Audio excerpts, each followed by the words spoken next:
Hello বন্ধুরা, কেমন আছেন সবাই? আশা করি সবাই খুবই ভালো আছেন। তো আমি খুব ভালো আছি।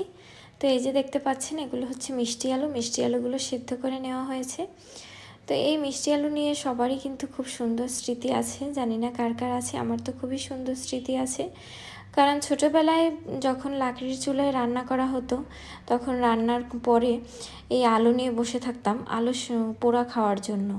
তো তখন আমরা খেতাম সাদা আলুগুলো, আর এখন এই লাল আলুগুলো কিনতে পাওয়া যায় বাজারে, আর এগুলো খেতে খুবই মিষ্টি সাদা আলুগুলোর থেকেও। তো তখন রান্না করার শেষে সেই চুলার কিন্তু এই আলুগুলো পোড়া দেওয়া হতো, কয়লার মধ্যে ঘুরিয়ে ঘুরিয়ে দিতাম, তারপরে উঠিয়ে এরপরে আলুগুলো থেকে খুব সুন্দর একটা ঘ্রাণ আসতো, পোড়া পোড়া একটা ঘ্রাণ আসতো, আর সেই আলুটা খেতে কিন্তু অনেক ভালো লাগতো। আর এখনকার আলু সিদ্ধ করা ছাড়া উপায় নেই, কারণ গ্যাসের চুলায় পোড়া খেতেও ভালো লাগে না। সেই যে কয়লায় পোড়া আলুর যে একটা ফ্লেভার, সেটা কিন্তু গ্যাসের চুলায় পুড়ে পাওয়া যায় না।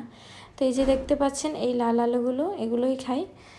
তো ধন্যবাদ সবাইকে ভিডিওটি দেখার জন্য। আশা করি সবার খুবই ভালো লেগেছে। পুরনো স্মৃতি সবারই মনে পড়ে গেল।